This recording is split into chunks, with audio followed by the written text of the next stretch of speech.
YouTube'da ilk YouTuber'lardan biriyim. Ama bırakmasaydım ben de o tanıdığınız insanlardan biri olabilirdim ama maalesef bıraktım.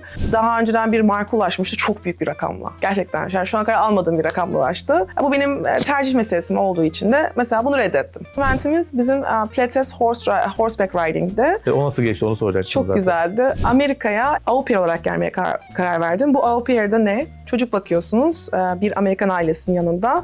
Bir yıl gibi bir program. Bunu isterseniz 2 yıla uzatabiliyorsunuz.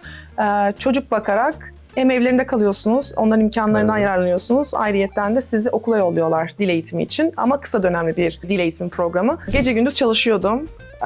Gece 4'e kadar falan çalışıyordum bazen. Bazen gece... Hayat mücadeleli bir ülke zaten burası yani. Başka Evet, türlü aslında şöyle söyleyeyim, geçiremezsiniz herkes yani. gibi. Yani buraya İlk gelen gelen herkes sıfırdan başlıyor. Herkese söylemek isterim, kimse pes etmesin. Yani dil bilmeyip böyle hani Amerika'ya gelmeye çeken insanlar var ya da gençlerimiz tabii var. ki. Ve aslında şöyle, bence dil yaşanarak daha çok öğreniliyor. DMV Talks'a hoş geldiniz. Bugün konuğumuz DMV bölgemizin fenomeni, influencer'ı Seda Çalık. Hoş geldiniz. Teşekkür ederim. Çok utandım şu an. Böyle duyunca kulağa biraz garip geldi. Merhaba herkese. Nasılsınız, iyi misiniz? İyiyim, teşekkürler. Siz nasılsınız? Ben de iyiyim, teşekkürler. Sizleri tanımayan bir kitle de olabilir belki. O yüzden kendinizi kısaca tanıtabilir misiniz? Tabii ki. İsmim Seda. Yaklaşık 9 yıldır buradayım. İçerik üreticisiyim. Amerika'da genelde lokal yerlere gidiyorum, restoranları tanıtıyorum. Ayrıyeten lifestyle content creator'ım. Yani kendi hayatımı paylaşıyorum. Kısacası her yerden. Yemek olsun, gittiğim yer olsun, ne yiyoruz, ne içiyoruz, çocuğumla, eşimle neler yapıyorum. Ya da işte güzellik, makyaj, kombin vesaire. Ayrıyeten de yeni bir social club kurdum. Vela Social Club diye. Bu şekilde. Peki Amerika macerası nasıl başladı? Maceram çok uzun. Şöyle 9 yıl öncesinde ben bir makine mühendisiyim. Makine mühendisliği mezunuyum. O zamanlar yani makine mühendisliği bitirdikten sonra staj yaptım ve hayatımdan açıkçası hiç memnun değildim. Ve düşünüyordum hani bir şeyler yapmalıyım, farklı bir şeyler olması lazım. Bunun öncesinde daha önce bir Polonya'ya gitmiştim, orada bir Erasmus yapmıştım ve İngilizcem çok yeterli değildi, orada anlamıştım. Çünkü biliyorsunuz ki gitmeden önce, yani daha insanlarla konuşmadan önce genel bir Türkiye eğitimiyle İngilizcem çok iyi muhabbeti olabiliyor. Ama insan içine çıktıktan sonra açıkçası bu öyle olmuyor ve ben Erasmus'a gittikten sonra fark ettim ki İngilizcem iyi değil ve makine mühendisliği bitirdikten sonra da beni başka insanlardan ayıran farklılıklar olması gerekiyordu. Bu yüzden de dil benim zayıf noktamda. Dedim ki ben bir şey yapmalıyım. Bu ne olabilir? Ve kendi imkanlarımla yapmak istedim. Ailemden yardım alarak değil. Ve Amerika'ya au pair olarak gelmeye karar verdim. Bu au pair'de ne? Çocuk bakıyorsunuz bir Amerikan ailesinin yanında. Bir yıl gibi bir program. Bunu isterseniz 2 yıla uzatabiliyorsunuz. Çocuk bakarak hem evlerinde kalıyorsunuz, onların imkanlarından yararlanıyorsunuz. Ayrıyetten de sizi okula yolluyorlar dil eğitimi için. Ama kısa dönemli bir dil eğitimi programı. Ben düşündüm ki hem uygun yollardan hem para kazanarak dil eğitimi alabilirim diye düşündüm. Bu şekilde Amerika'ya geldim. Tabii başlarda çok zorlandım. Tabii ki. Tek başınıza geldiyseniz bir de özellikle. Evet, hem yani okul bitiriyorsunuz, makine mühendisiniz ve daha sonra geliyorsunuz burada bir babysitterlik yapıyorsunuz. Evet. Yani gerçekten çok zordu. Farklı bir kültür, farklı bir aile. Ve aslında benim buraya gelmemdeki amaç da burada master okumak çok istiyordum. Master yapmak çok istiyordum ama dil yetersizliğinden tabii her şey aşamalı gelişmesi gerekiyordu. Ve ben 1 yıl au pair olarak burada kaldım. 1 yılın sonunda da tam bitirmeden önce benim tabii ki burada bir karar vermem gerekiyordu artık. Türkiye'ye mi gideceğim yoksa dil eğitimi alacağım. Ama au pair'likten çıkmam gerekiyordu biliyorsunuz ki vize olaylarını. Evet. Ve bu yüzden ben de İngilizce eğitimi alarak bir okulda kalmaya karar verdim. Daha da hani İngilizce eğitimi daha iyi yapmak için. Böylelikle au pair programı bitti. Dil eğitimine devam ettim ve bir üniversite buldum. Üniversiteye başvuruda bulundum. Marymount Üniversitesi'nde bir IT üzerine master yaptım. Çok güzel. Sektörümden uzaklaştım. Artık makine mühendisinden. Ama IT alanı yine en IT azından. alanında, evet. O zamanlar aslında şu anda da çok yani iyi bir meslek. Çok bu meslekte çok fazla hani iş yapabiliyorsunuz. Evet. Özellikle bu Washington DC yani DMV araya da IT sektörü çok iyi, çok geniş. O yüzden de bu bölümü seçtim ve yüksek lisans yaptım. Yüksek lisans yaparken de ekonomi olarak da kendimi daha iyi yapabilmek için Amerika'da. Çünkü kimseden destek almıyordum ve okul ücretim çok yüksekti. Ve garsonluk yapmaya başladım. Gece gündüz çalışıyordum. Gece 4'e kadar falan çalışıyordum bazen. Bazen Bayağı gece... hayat mücadeleli bir ülke zaten burası yani. Başka Evet, türlü aslında şöyle söyleyeyim, geçiremezsiniz herkes yani. gibi. Yani buraya İlk gelen gelen herkes sıfırdan başlıyor. Evet. Yani artık hangi meslekte olduğunuzu ya da ne yaptığınızı unutuyorsunuz Türkiye'de. Benim de öyle oldu. Yani artık elime ne geliyorsa, hangi iş yapmam gerekiyorsa. Türkiye'de ben uzmanım şeyim falan diye bir şey yok. Buraya Kesinlikle. geldiğinizde Yani başlıyorsunuz bir makine mühendisi burada garsonluk yapıyordu. Ya da işte kimileri Uber yapıyor biliyorsunuz. Birçok insan bir şey yapıyor ve ben de çalışıyordum. Ve ayrıyetten de profesörün yanında asistanlık yaptım. Bizim genel dekanın yanında asistanlık yaptım okulda. Yani üstün başarıyla bitirdim master'da. Güzel, yani gurur Çok vericiydi. güzel. Amerika'da bunu başarabilmek, özellikle dil konusunda bir zayıf olup ardından da bu şekilde bir başarı sağlamak gururlandırdı. O yüzden şuradan herkese söylemek isterim, kimse pes etmesin. Yani dil bilmeyip böyle hani Amerika'ya gelmeye çekinen insanlar var ya da gençlerimiz Var var. tabii ki. Ve aslında şöyle, bence dil yaşanarak daha çok öğreniliyor. Hani tabii ki bunun tekniğini kitaplardan, öğretmenlerden alıyoruz ama bence dil kesinlikle yerinde yaşanarak. Pratik yapmadan Pratik yaparak, evet. yani yeri olmuyor. Bu serüvenim sıkıyor mu bilmiyorum ama daha devam ediyor. Daha bundan... İsterseniz biraz da diğer sorulara geçelim. Tabii Zaten ki. oraya döneceğiz zaten. Tabii ama ki. Türkiye'deyken de içerik üretmeye başladığınızı biz Evet. YouTube'dan görüyoruz. Oradan biraz bahseder misiniz? İçerik üretmeye nasıl başladınız? Yani bir gün kalktınız ve ben YouTube kanalı kuracağım dediniz, yoksa sizi teşvik eden biri mi olmuştu bu Aslında konuda? şöyle söyleyebilirim. Türkiye'de YouTube'da ilk YouTuber'lardan biriyim. Ama bırakmasaydım ben de o tanıdığınız insanlardan biri olabilirdim ama maalesef bıraktım. O da şöyle gelişti. İlk başlarda ben nail art yapıyordum tırnaklarıma. Böyle o zamanlar Türkiye'de böyle nail art falan yoktu. Çok bahsettiğim yani bayağı yıllar öncesinden. Kimse bilmez yani. Hatta arkadaşlarım benimle dalga geçerdi. Ne yapıyorsun? Tırnaklarında neden böyle desen yapıyorsun ve saatler sürüyordu ve ben o zamanlar hani böyle elinizi makineye koyuyorsunuz da o UV ile kuruyor falan, olayı yok yani. Normal regular bir ojeyle sürüyorum, deseni kurumasını bekliyorum, sonra diğer deseni yapıyorum ama böyle bir çılgınlıktı. Lisenin son zamanları, üniversitenin ilk yılı yapıyordum bunu. Ve sonra böyle bir anda YouTube'dan videolar izlemeye başladım nail art ile ilgili. Yabancılar çok böyle bir şeyler paylaşıyordu, işte nail art nasıl yapılır vesaire. Dedim ki ben de bir şeyler paylaşmalıyım. Hoşuma gitti. Ondan sonra yabancı bir de YouTuber'lar izlemeye başladım. Makyaj üzerine çok fazla şey paylaşıyorlar. Dedim ki ben de yapabilirim. Neden yapmayayım? Hatta hatırlıyorum, ilk babamla beraber bana bir arka plan yaratmıştık. Komple bir dolabın içerisinde full ojeler koymuştuk. Böyle ismimi de ojeli makyaj yapmıştım. Böyle blog açmıştım falan. Öyle bir macera başladı. Yani bir hobiydi. Çok niş bir konuymuş aslında o zamana göre. Bayağı niş bir konuyla başlamışsınız yani. Evet ve kimse bunu yapmıyordu açıkçası ve aslında şöyle söyleyeyim, çok hızlı ilerledi. İngiltere'den teklif aldım vesaire. Ben de çalışmak istediler. İşte birkaç yerden teklif aldım. Ama çok çocuktum. Yani hiçbir farkındalığım yoktu. Yani bu sosyal medya vesaire bilmiyordum yani. Bir anda ben bir 10.000'in üzerine falan çıkmaya başladım takipçiye YouTube'da ta o yıllarda. Sonra ama ben o sırada okuyorum ve ben voleybol oynuyordum. Evet. Profesyonel voleybol oynuyordum. Öyle mi? Sporcusunuz aynı zamanda. Evet, evet. O yüzden de hani çok artık böyle bir koltuğa böyle 3-5 tane koltuk sığmıyordu yani. Hangisini yapsan olmuyordu. O yüzden ben de onu çok böyle profesyonel yapmadığım için ve belli bir süre zaten işte üniversiteye geldim. Üniversite değişikliği oldu. Ondan sonra Polonya'ya gittim vesaire, arada bıraktım. Ardından Amerika macerama başlayınca orada bir kopukluk oldu açıkçası. YouTube orada kopmuş oldu o zaman. 2 yıl falan hiçbir şey paylaşmadım ben. 2 yıldan zaten hani böyle çok büyük bir yıl. Hani biliyorsunuz sizi uzaklaştırıyor, evet. Algoritma olsun vesaire. Yani o anda bir kopukluk oldu ve ardından Amerika'ya gelince dedim ki ben yine bir şeyler paylaşabilirim. Yine maceramı paylaşayım. Zaten o zamanlarda yine YouTuber'lar artmaya başlamıştı. Ben baktım ki evet ben yapıyordum, bunlar da geldi, ben hala yapabilirim. Bir de Amerika ile ilgili çekimlere başladınız. Çekim. Orada zaten işte mesela New York'u gezdiğinizde bir çekim var mesela diyelim. İnsanlar artık onları paylaşmaya başladılar ya, siz zaten biliyorsunuz bu işi. Evet. O yüzden de sizin girmeniz daha kolay oldu biraz. Yani evet, açıkçası ben kendime de öyle niş aramıyordum ya da bir arayış içerisinde değildim. Yani hani hangisi daha çok izlenir değildi benimkisi en başlarda. Keyif alıyordunuz. Keyif yani ne hoşuma gidiyorsa onu paylaşmak istiyordum. Yani öyle, ondan sonra güzel bir talep oldu. İnsanlar sevdi. Amerika'yı çok merak ettiler. Au pair serüvenimi çok merak ettiler. Evet. Ondan sonra au pair'den nasıl master yaptım bunu çok sordular. Yüksek lisans Amerika'da nasıl oluyor? Evet. Ya da gerekli evraklar, vize değişikliği nasıl oldu vesaire. Bu tarz insanların merak ettiği konularla ilgili videolar çekmeye başladım. Derken artık böyle hani vlog tarzı videolara dönmeye başladım ve son zamanlarda hep YouTube'da vlog tarzı videolar paylaştım. Evet, YouTube dışında Instagram'da da çok yüksek takipçiniz var ama benim gördüğüm aynı zamanda birkaç Instagram hesabınız var. Evet, doğru. Onların sebepleri veya işte farklı kitlelere mi hitap ediyorsunuz? Ben onu fark ettim zaten ama Evet. izleyicilerimiz için de bahseder misiniz? Evet, doğru. Şöyle aslında YouTube benim Türk hesabıma bağlıydı daha önceden ve ben hani Türk takipçisiyle birlikte bağ olsun diye Türkçe içerik üretiyordum Instagram'da ve Türkçe yine YouTube'da içerik üretiyordum.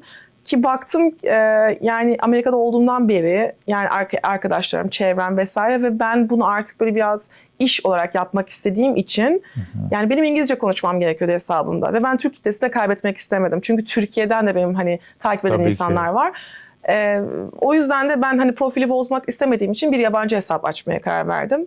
Ki zaten Amerika'da da birazcık hani eğer bunu iş olarak yapmak istiyorsanız sizden İngilizce konuşmanızı istiyorlar. Çünkü takipçi, onların istediği kitle İngilizce konuşan İngilizce kitle. Ya da zaten burada biliyorsunuz ki ana dil herkes İngilizce. Yani İspanyol bile İngilizce konuşuyor. Yani Türk bile İngilizce konuşuyor vesaire. O yüzden herkesin anlayabileceği bir dil İngilizce olarak böyle bir içerik paylaşmam gerekiyordu. Yani açıkçası yabancı hesabım daha çok iş, Türk hesabım daha çok bir hobi gibi oldu benim için.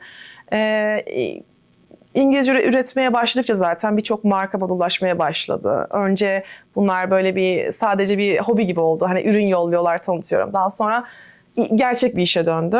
Dedim ki tamam, hani artık hobiden uzaklaştım. Dedim ki bu benim işim olmaya başladı ve ben bunu büyütmeliyim derken Şu an farklı hesaplar oldu. full time işiniz olarak o zaman Evet. Instagram ve YouTube'u söyleyebiliyorsunuz. Doğru, Yani. evet. Peki markalarla nasıl çalışıyorsunuz? Yani işte onlar mı sadece size ulaşıyorlar yoksa siz de işte bulup da belki işte niş konunuzla ilgili işte işbirliği yapabilir miyiz diye siz mi teklif ediyorsunuz? Evet. O başlangıç nasıl oluyor? Evet, ben de teklif ediyorum. Yani karşılıklı açıkçası bazen markalar bana ulaşıyor. Bazen ben biriyle eğer çalışmak istiyorsam ya da daha önce başka çalışan biri varsa ve gördüysem ben de ulaşabiliyorum. Yani bu benim istediğim şeyle alakalı. Mesela şöyle söyleyeyim, açıkça söylemek gerekirse yarın biz Meksiko'ya tatile gidiyoruz. O SLS'te kalacağız mesela ve ben dedim ki hazır kalıyorum. Neden onlarla işbirliği yapmayayım diye mesela onlara yazdım. Çünkü onlar beni nereden bilsinler Seda SLS'e geliyor diye. Tabii. Bana ulaşmadılar. Ben yazdım, şu an daha cevap almadım, bakmam lazım. Ama yani böyle ilerliyor açıkçası. Anladım. Bazı işler. Bazen şimdi DMV bölgesinde insanlar benim profilimi görüyorlar ya da biliyorlar. Diyorlar ki işte tamam Seda'yı çağıralım. Bizim yeni spamımızı tanısın mesela. Böyle ilerliyor. Evet. Ya da bazen diyorum ki işte bir restoran var ve gerçekten çok gitmek istiyorum. Çok bahsetmişler. Ve bazen ben yazıyorum. Sizinle çalışabilir miyim? Böyle diye onlar da kabul ederlerse işbirliği yapıyoruz. Çok mantıklı. Yani aslında bu biraz da hani hem benim kârım oluyor hem onların kârı oluyor. Yani zaten sevmediğim biriyle de ya da bir markayla da işbirliği de yapmıyorum. Aslında evet onu soracaktım. Yani herhangi bir sevmediğiniz bir ürünü zaten tanıtmıyorsanız. Yani şöyle söyleyebilirim. Mesela alkol tüketmiyorum ve daha önceden bir marka ulaşmıştı çok büyük bir rakamla. Gerçekten yani şu ana kadar almadığım bir rakamla ulaştı. Bu benim tercih meselesi olduğu için de mesela bunu reddettim. Anladım. Yani böyle çok- reddetmelerim de oluyor. Ya da geçenlerde bir şey gördüm. Hayvanları kullanarak yaptıkları bir şeyler var. Yani hayvan testine sokarak yaptıkları bir şeyler var. Hoşuma gitmedi. Kabul etmedi mesela. Bu tarz şeyler de var. İşte bunlar çok güzel. İşte hep duyuyoruz ya işte fenomenler aslında bazen paylaşımlar yapıyorlar ve Sahte olabiliyor. Sahte yani hiç bilmedikleri bir ürünü. Tabii. Mesela özellikle işte makyaj ürünlerinde mesela. Yani Evet. hiç hayatında kullanmayacağı ürünü marka çok güzel bir rakamda teklif edince Evet. paylaşıyorlar. Ama yani çok ben tavsiye edemiyorum yani çünkü bize de ulaşıyorlar şu anda mesela işte DMV bölgesinde olduğumuz için size reklam verebilir miyiz diye ve sponsorlu içerikler alıyoruz. Ama onu seçerken de güveniyor olmamız lazım çünkü biz kendi yüzümüzü verdiğimiz için burada aslında. Tabii ki. Yani Seda Çalık paylaşıyor bunu. Evet. Eğer mutsuz olurlarsa Seda Çalık'tan dolayı mutsuz olmuş olacaklar. Doğru. çünkü. Bir de sürdürülebilir olması lazım. Mesela bir şey öneriyorsanız bunun devamında hani ben bunu sevmiyorum olursa zaten insanlar çelişkiye giriyor ya da insanlar önerdiğiniz şeyleri size daha fazla görmek istiyorlar. Evet. Bir de yeni kurduğunuz club'tan bahsedeceğiz. Evet. Vela Social Club. Nasıl doğdu? Daha öncesinde böyle geldiğiniz zamanlarda böyle bir fikriniz var mıydı yoksa sonrasında mı oluştu? Ben host yapmayı çok seviyorum. Türk hesabımda arkadaşlarımla beraber birçok video paylaşmaya başlamıştık. Bu böyle yaklaşık bir 8 aydır falan oluyor. Yani değişik konseptlerde evde partiler yapmaya başladık. Biz artık kız arkadaşlarımızın buluşması normal değildi. Mesela Bridgerton Tea Party yaptık benim evimde ve bildiğiniz bütün kız arkadaşlarımla beraber herkes kıyafetlerini giydi. Full setup bir table, yani masada bir hazırlık vesaire. Ve bunlar çok ilgi görmeye başladı. Ondan sonra bir roman gecesi yaptık evimizde. Ondan sonra bir arkadaşımın evinde. Sonra bir gün farklı film konseptlerinden etkinlikler yaptık. Anneler Günü'nü farklı bir İtalyan konseptiyle kutladık. Mesela böyle çok değişik konseptler yapmaya başladık. Ve açıkçası ben fark ettim ki ben bunu çok seviyorum. Yani değişik konseptli masalar kurmayı seviyorum ya da hani insanların bir araya gelip Evet, onların evet. estetik tarzı bir şeyler çıkarmayı çok seviyorum ve bunları paylaşmayı seviyorum. Ve bundan öncesinde de aslında bir girişim oldu. Ben daha önce bir event organizasyonluğu yapmaya kalkışmıştım. Bir Instagram hesabı da açtım zaten ama şöyle ki gerçekten çok zor bir sektör ve hani hiçbir yardımınız olmadan yapabileceğiniz bir iş değil. Yani tek başınıza bir hani bütün komple bir eventi yapmak. Yani bahsettiğim bu hani düğündür, nişandır. Öyle bir eventten bahsediyorum. Müziği var, videosu Tabii var, ki. bir sürü elementi var. Bunun. Tabii ki yani açıkçası baktım benim hiç yanımda benimle birlikte çalışabilecek bir insan yok ve ben bunu yapamam. O öyle bir hevesle bir kaldı. Sonra düşündüm ki tamam bu hevesim bitmedi hala içimde. Dedim ki ben bu eventi kendi tarzımda yapabilirim. Yani event organizasyonunu sadece bir female olarak veya social club sadece female based bir club. Kadınların bir araya geldiği wellness üzerine işte Pilates olabilir, yoga olabilir, sound bath olabilir ya da sadece bir retreat olabilir. Yani bir yere gidip işte affirmation kartlar verip insanların bir araya connection yapabileceği biraz İngilizce kelimeler söylüyorum ama artık o kadar çok alıştım ki ağzıma girdi. Çok Türkçe, normal. İngilizce DMV'de yaşıyoruz, karışık. Amerika'da yaşıyoruz. Hiç sıkıntı değil. Evet. Yani kadınların bir araya geldiği, birbirine bir şeyler paylaşabildiği, sağlıklı bir ortam yaratabildiğim, hem spor olsun, hem güzellik olsun, hem eğlence olsun. Ama base idea wellness, social clubs. Peki şu andaki hedef kitleniz kadınlar ve sadece Türk kadınları değil. Yani Açıkçası hiç Türk hedeflemedim. evet yani zaten İngilizce hesap oradan Evet. biliyoruz. Biz de paylaşımda Türkçe yaptık sizinle ilgili ama Evet. Yok sorun değil. Yani sadece belki çok nadir kişileri ben gördüm Türkçe yapacak. Genelde Amerikalılar ya da Amerika'da yaşayan İngilizce konuşanlar aslında. evet. Hedefte. Yani mesela ilk eventimiz bizim Pilates horseback riding'di. O nasıl geçti onu soracaktım Çok zaten. güzeldi. Açıkçası çok kaygılıydım. Hani çünkü yaptığım ilk eventti etkinliği.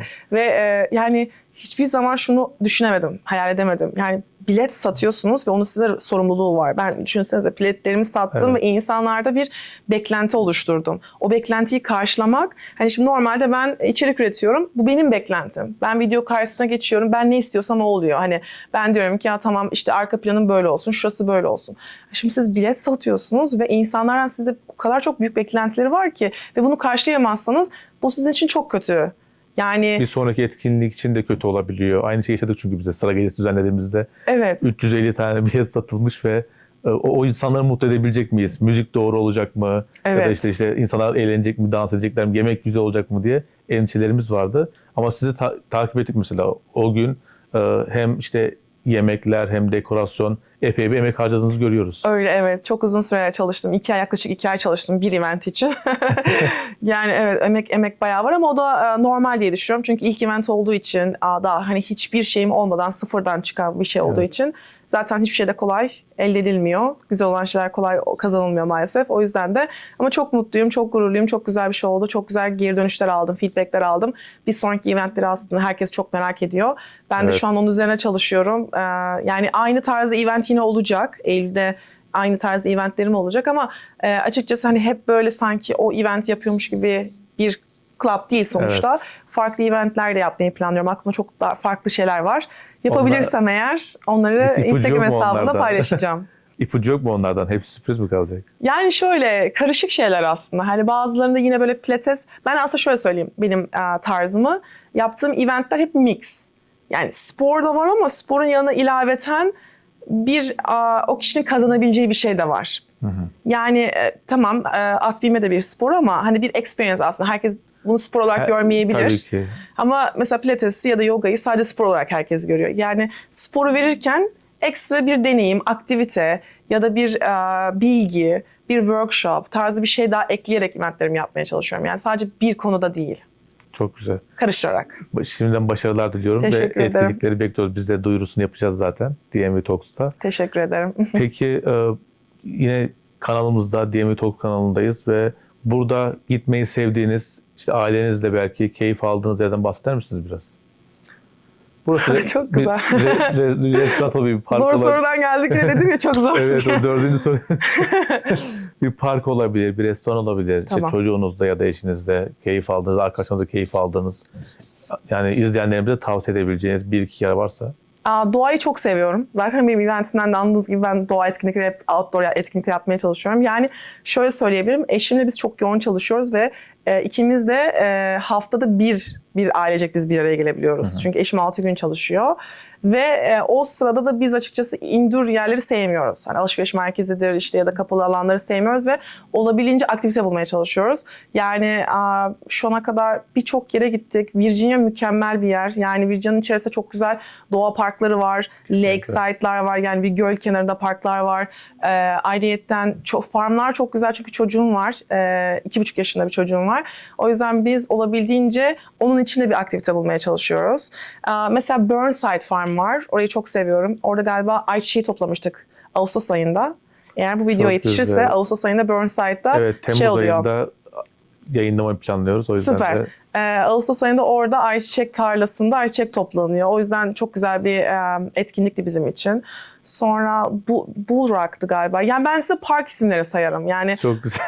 ben bütün parkları biliyorum burada, gidilebilecek parkları. Maryland'de olsun. Ama genel semt olarak mesela Bethesda'yı çok seviyorum. Daha böyle Türkiye vibe'ını da verebiliyor çünkü o daha böyle lokal shoplar yan yana.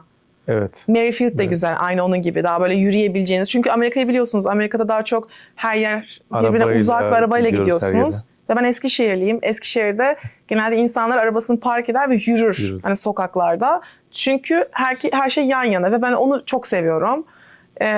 Merrifield'ı o yüzden çok seviyorum. Hani orada da zaten çocuklar için de alan var, etkinlik yeri vesaire. Böyle yani, ama genel olarak bence DMV arası, Georgetown çok güzel bu arada, unuttum. DMV bölgesinde çok fazla park sayabilirim. Çok güzel. Bir de Amerika'ya geliş hikayenizden bahsettik. Buradaki club'ınızdan bahsettik.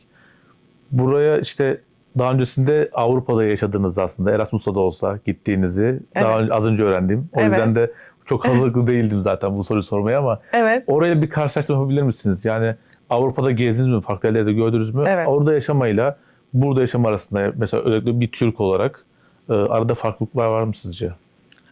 Bence çok büyük farklılıklar var. Avrupa'nın neredeyse %80'ini gezdim. Yani hepsi birbirine benziyor zaten. Bence Türkiye'de bir Avrupa ülkesi gibi. Yani tamam, Türkiye'nin her köşesi birbirinden çok farklı. Doğusu, batısı, kuzeyi, güneyi. Her tadı alabilirsiniz, her kültürü yaşayabilirsiniz ama bir Eskişehirli olarak ve daha çok batı bölgesini bilerek konuşuyorum ben Türkiye'nin. Ve gezdiğim, yani Avrupa'daki gibi bir hayat mevcut.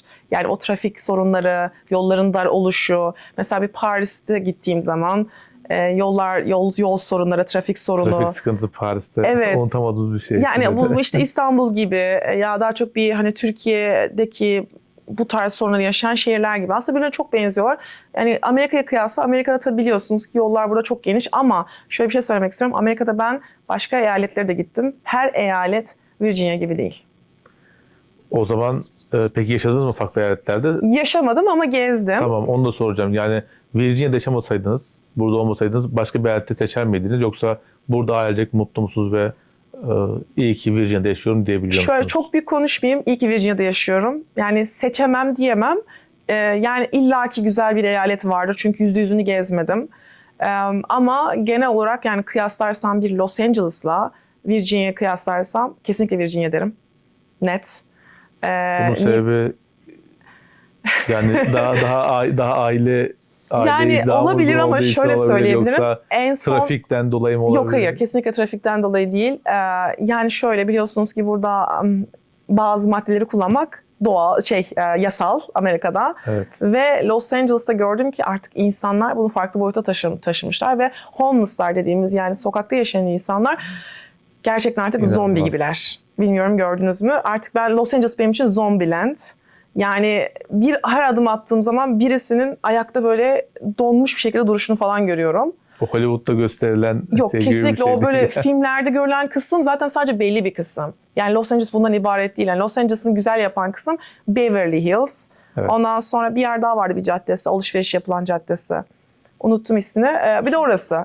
Yani orada farklı bir yer yok. Bir de beachleri çok güzel. Evet, sahil kısmı güzel. Oradaki vibe çok güzel. Ama onun dışında eğer orada yaşıyorsanız zaten siz turist gibi yaşamıyorsunuz. Siz Tabii ki. yani her gün beach'te oturmuyorsunuz ya da Beverly Hills'te bir eviniz yoksa zaten Los Angeles'ta yaşıyorum Sokağa diyemezsiniz o zaman. çıkıyorsanız, evet, zaten bu yakın zamanda gördüğüm YouTuber'lar aslında onu şey yapıyor. Los Angeles'ın arka sokakları falan diye böyle başlıklarla birkaç çok video fena. daha izledim. Yani Onlar da bayağı. Ben görünce hayal kırıklığına uğradım. Bu mu Los Angeles dedim. Hatta ailem benim Türkiye'de yaşıyorlar. Ablam, eniştem. Onlar ziyarete geldiler beni. Onlarla beraber bir şehir turu yaptık Amerika'da. Onlar bile şunu dedi. Gerçekten dedi Virginia daha güzelmiş. Yani biz buraya gelmeden önce işte daha önce Atlanta'da da yaşadık. Ben ilk New Jersey'ye geldim 2013'te. Master New York'ta yaptım. Ne güzel. O yüzden de yani Manhattan'ı işte eşimle birlikte de gittik. Yani New Jersey tekrar gör dedim. Nereleri beğenirsin? Nereleri beğenir çocuğumuz için de. O zaman çünkü ben bekardım. Ve şimdi evli olarak geldim. Kesinlikle dedik ki Virginia güzel, yani ailemiz için de hem okul puanları açısından da hem iş olanakları açısından da. Bir de böyle sessiz sakinlikle kalabalık arası değişiyor. Ona geleceğim aslında. Çünkü etkinlikler de epey yapılıyor burada. Siz yani hem etkinlikler kendi düzenliyorsunuz ama bir sürü etkinliğe gidiyorsunuzdur. Doğru. Burada her hafta sonu Türk, yabancı fark etmez bir sürü etkinlik yapılıyor. Doğru. Bir de işte Türk, yabancı derken Türk nüfusu burada artık 9 senedir buradasınız. Peki bunu nasıl görüyorsunuz? Sürekli farklı etkinlikler de yapılıyor. İşte eskiden belki işte geçen yaptığım söyleşide söylemişlerdi. Eskiden bir iki restoran vardı burada, Türk restoranı. Ondan sonra onlar çoğalmaya başladı. Eskiden yarım saat giderdik bir Türk restorana gitmek için. Şu anda her köşe başında görebiliyoruz. Evet. Bunu nasıl yorumluyorsunuz peki? Benim açıkçası çok hoşuma gidiyor. Ben harbiden çok memnunum. Yani benim için Türk restoranları artarsa çok iyi olur. Türk yemeklerini çok seviyorum, çok özlüyorum.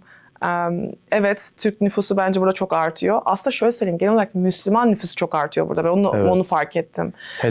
Helal yerler çok fazla. İnanılmaz artıyor. Ve ben bunu ne zaman fark ettim? Ben çok fazla restoranlarla çalışmaya başlıyorum ve sürekli artık bana böyle helal vurgulamamı da istiyorlar. İşte helal restoran olan yerlerden çağırıyorlar ve şaşırdım gerçekten bu kadar fazla olması. Yani benim için okey, benim mutlu olduğum şeyler bunlar. Yani bence özel zaten diğer eyaletlere kıyasla bence burada daha fazla bir Türk nüfusu olduğunu düşünüyorum. Eminim New Jersey, New York'ta da vardır çünkü oradaki nüfus daha fazla.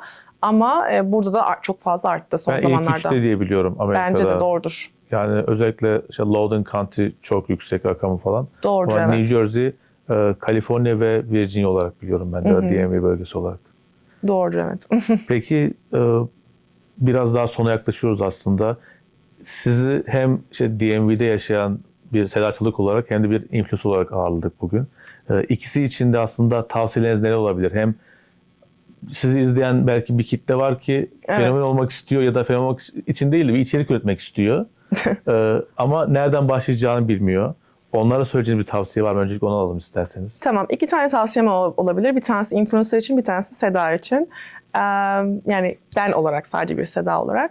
Eğer içerik üreticisi olmak istiyorsanız ya da bu yolda bu tarz şeyler yapmak istiyorsanız şöyle söyleyebilirim. Bence bir şeyi paylaşmak istiyorsanız ve tedirgininiz varsa, ya bu güzel değil, insanlardan ben kötü yorum alırım ya da işte bu şu an trend değil ya da yani bir utangaçlık ya da bir çekingenlik varsa, eğer paylaşırsam kötü yorum alırım ya da insanlar kötü bir şeyler der diye, bence bu düşünce kesinlikle influencerlıkta olmamalı. Çünkü gerçekten olmuyor.